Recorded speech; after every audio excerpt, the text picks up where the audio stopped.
Saturday, August the 1st. Postcard from my mother. She wants me to go on holiday with her and Creep Lucas. They are going to Scotland. I hope they enjoy themselves. Pandora's flight has been delayed because of a baggage handler's strike in Tunis. Sunday, August the 2nd, 7th after Trinity. The baggage handlers are still on strike, and Pandora's father has had his American Express card stolen by a beggar. Pandora said that her mother has been bitten by a camel, but is recovering in the ladies' toilet at Tunis airport. It was wonderful to hear Pandora's voice on the telephone. We talked to each other for over half an hour. How clever it was of her to arrange a reverse charge call from Tunisia. Monday, August the 3rd. Bank holiday in Scotland and Republic of Ireland. The Tunisian baggage handlers have agreed to go to arbitration. Pandora says that with luck she'll be home by Thursday. Tuesday, August the 4th. The Tunisian baggage handlers can see light at the end of the tunnel. Pandora is surviving on packets of dates and polo mints. Wednesday, August the 5th. The Tunisian baggage handlers are now handling baggage. Pandora home Friday evening. Thursday, August the 6th. My father refused a reverse charges call from Tunisia. Our lines of communication have been cut. Friday, August the 7th. Moon's first quarter. I rang Tunisia whilst my father was in the bath. He shouted down to ask whom I was phoning. I told a lie. I said I was phoning the speaking clock. Pandora's flight left safely. She should be home around midnight. Saturday, August the 8th.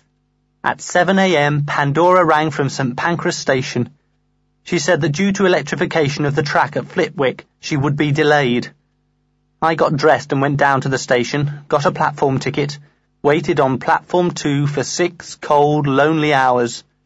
Went home to find a note from Pandora. This is what it said. Adrian, I confess to feeling heartbroken at your apparent coldness concerning my arrival. I felt sure that we would have an emotional reunion on platform 3, but it was not to be. Adieu, Pandora. Went to Pandora's house. Explained. Had an emotional reunion behind her father's tool shed. Sunday, August the 9th, 8th after Trinity. Touched Pandora's bust again. This time I think I felt something soft. My thing keeps growing and shrinking. It seems to have a life of its own. I can't control it.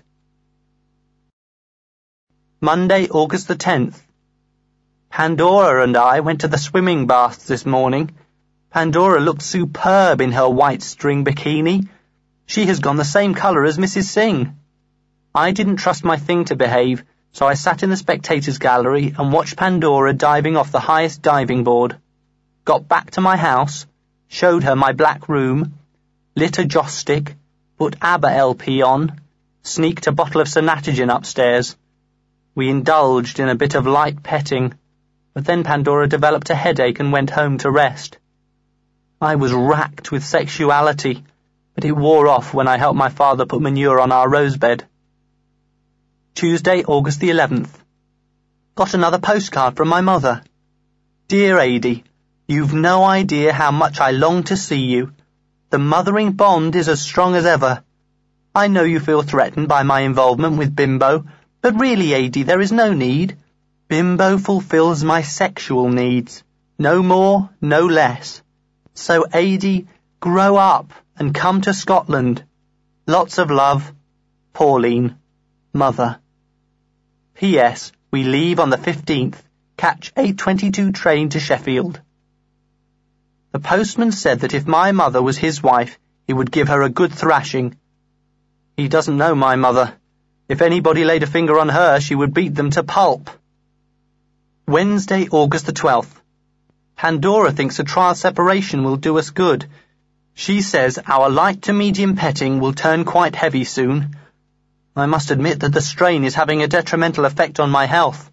I have got no energy and my sleep is constantly interrupted with dreams about Pandora's white bikini and Mrs. O'Leary's knickers.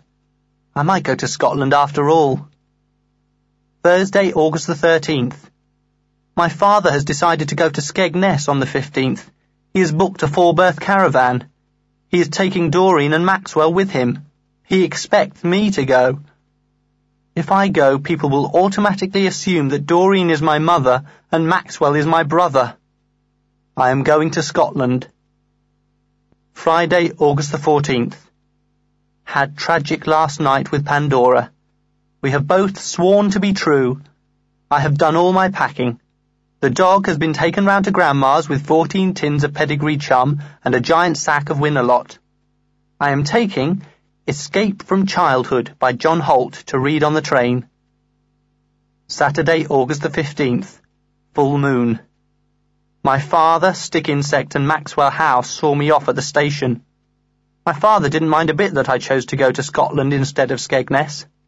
In fact, he looked dead cheerful. The train journey was terrible. I had to stand all the way to Sheffield. I spoke to a lady in a wheelchair who was in the guards van. She was very nice.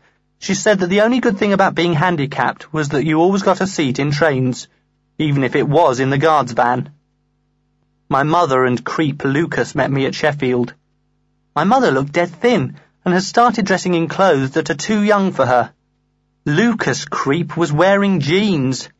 His belly was hanging over his belt. I pretended to be asleep until we got to Scotland. Lucas mauled my mother about even whilst he was driving. We are at a place called Loch Lubnaig. I'm in bed in a log cabin. My mother and Lucas have gone to the village to try to buy cigarettes. At least that is their story. Sunday, August the 16th, 9th after Trinity. There is a loch in front of the cabin, and a pine forest, and a mountain behind the cabin. There is nothing to do. It is dead boring. Monday, August the 17th. Did some washing in a log cabin laundrette. Spoke to an American tourist called Hamish Mancini. He is the same age as me. His mother is on her honeymoon for the 4th time. Tuesday, August the 18th. Rained all day. Wednesday, August the 19th. Sent postcards. Phoned Pandora. Reversed charges. Her father refused to accept them. Thursday, August the 20th. Played cards with Hamish Mancini. His mother and stepfather and my mother and her lover have gone to see a waterfall in the car. Big deal. Friday, August the 21st. Walked 2.5 miles into Callender to buy Mars bar. Played on Space Invaders. Came back. Had tea. Phoned Pandora from log cabin phone box. Reversed charges. She still loves me. I still love her. Went to bed. Saturday, August the 22nd. Moon's last quarter. Went to see Rob Roy's grave. Saw it. Came back. Sunday, August the 23rd. 10th after Trinity. My mother has made friends with a couple called Mr. and Mrs. Ball. They have gone off to Stirling Castle. Mrs. Ball has got a daughter who is a writer. I asked her how her daughter qualified to be one. Mrs. Ball said that her daughter was dropped on her head as a child and has been a bit queer ever since. It is Mrs. Ball's birthday, so they all came back to our log cabin to celebrate. I complained about the noise at 1 a.m., 2 a.m., 3 a.m. and 4 a.m. At 5 a.m. they decided to climb the mountain. I pointed out to them that they were blind drunk, too old, unqualified, unfit, and lacking in any survival techniques, had no first aid kit, weren't wearing stout boots, and had no compass map or sustaining hot drinks. My protest fell on deaf ears. They all climbed the mountain, came down, and were cooking eggs and bacon by 11:30 a.m. As I write, Mr. and Mrs. Ball are canoeing on the loch. They must be on drugs. Monday, August the 24th.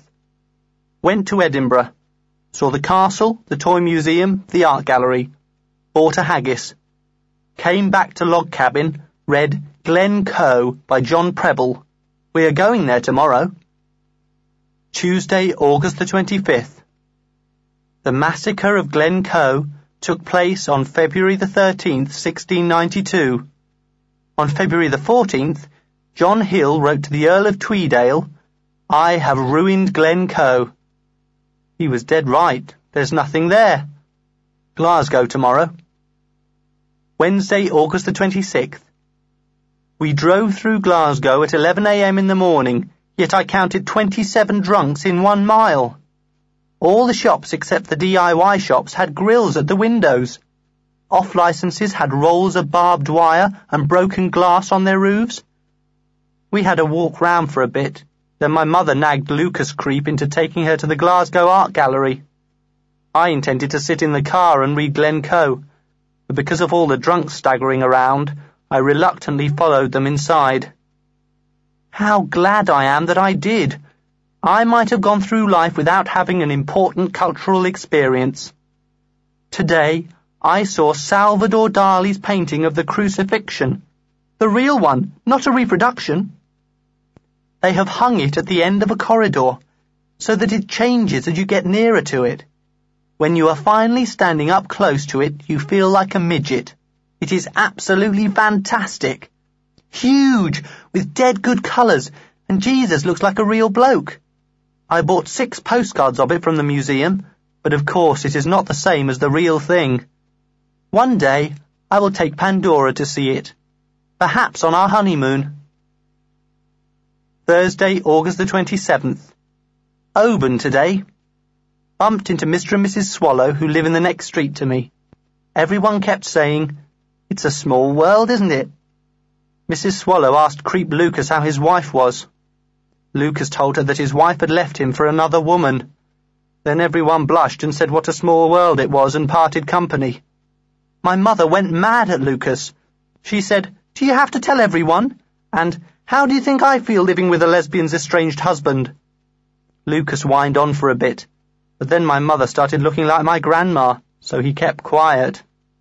Friday, August the 28th. Fort William today. Ben Nevis was another disappointment. I couldn't tell where it began or stopped. The other mountains and hills clutter it up.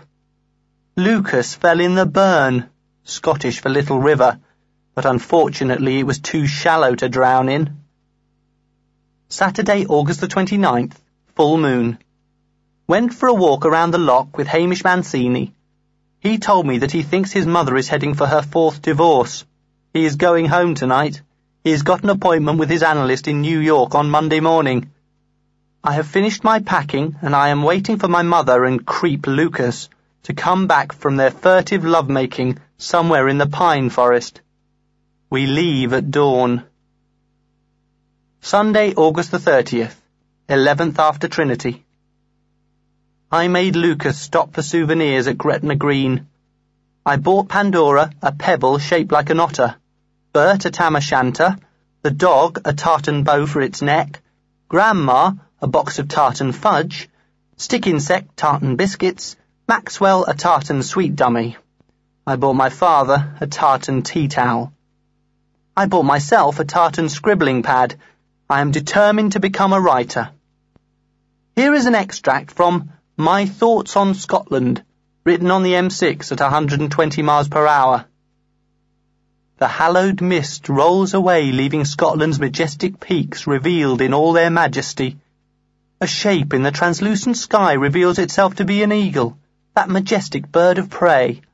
Talons clawing, it lands on a loch, rippling the quiet majesty of the turbulent waters. The eagle pauses, only to dip its majestic beak into the aqua before spreading its majestic wings and flying away to its magisterial nest high in the barren, arid, grassless hills. The Highland cattle, majestic horned beast of the glens, lowers its brown-eyed, shaggy-haired, majestic head as it ruminates on the mysteries of Glencoe. There are a couple too many majestics, but I think it reads rather well. I will send it to the BBC when it's finished. Got home at 6 p.m. Too tired to write more. Monday, August the 31st. Bank holiday in UK, except Scotland. Everyone is broke. The banks are closed and my father can't remember the secret code on his plastic money card. He had the nerve to borrow £5 from Bert Baxter. Fancy asking an old-age pensioner for money. It lacks dignity. Pandora and I are now insanely in love. The separation only served to fuel our passion. Our hormones are stirred every time we meet. Pandora slept with the otter pebble in her hand last night. How I wish the otter pebble could have been me.